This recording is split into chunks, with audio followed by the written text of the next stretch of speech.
নাটোরের তিন কন্যা। কর্নেল মোহাম্মদ আফসার আলী রচিত আত্মজীবনীমূলক গ্রন্থ জীবননদী থেকে নেওয়া হয়েছে। নাটোরের তিন কন্যা। প্রথমজন জীবনানন্দের কাল্পনিক নারী বনলতা সেন, দ্বিতীয়জন দীঘাপতিয়ার রাজকুমারী ইন্দুপ্রভা চৌধুরী এবং শেষেরজন পল্লীবালা আনোয়ারা খানম।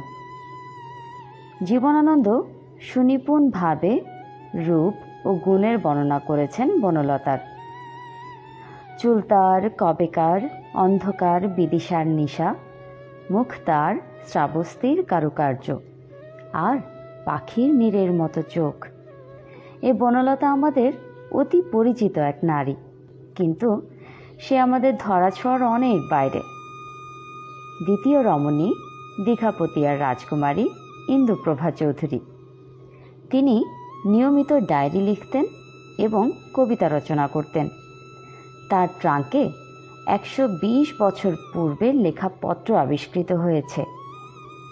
শেষের জন না কোনো কাল্পনিক চরিত্র বা কোনো রাজকুমারী নয়। নাটোর শহরের অনতি দূরে চলন বিলের শেষ প্রান্তে এক ছোট্ট নদীর কূল ঘেঁষে ছবির মতো ছোট গ্রামের মেয়ে।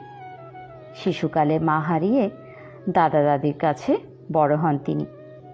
তাই তো বা অনেকটা অভিমানী ও জেদি স্বভাবের। তার ব্যক্তিত্ব ও সততার জন্য সহপাঠী ও অনেকেই তাকে সমীহ করত। পড়ালেখার চেয়ে নদীতে সাঁতার ও গাছে ওঠে নানা প্রকার খেলাতে বেশি মনোযোগ ছিল তার। স্কুলের গণ্ডি না পেরোতেই পছন্দের একজনের সাথে বিবাহ বন্ধনে আবদ্ধ হয়ে সংসার শুরু। স্বামীর কর্মস্থলে সমাজের উঁচু স্তরের মানুষের কাছে অনেক প্রশংসিত হন তিনি। তৃতীয় নারী হিসেবে তাকে অবতীর্ণ করা হয়েছে তার সূচিকর্মের দক্ষতা এবং সুন্দর ডায়েরি লেখার জন্য। ইউরোপ, আমেরিকা, অস্ট্রেলিয়া সহ বহু দেশে গুণী ব্যক্তির ড্রয়িং রুমে তার সেলাই স্থান পেয়েছে। তার কাছে লেখা শতাধিক পত্র এবং অসংখ্য ছবি আলমারিতে পাওয়া গিয়েছে। অল্প বয়সে দুরারোগ্য ব্যাধিতে অনেক কর্ম অসমাপ্ত রেখে চলে গেছেন তিনি। তার আত্মার শান্তি কামনা করি। আমিন।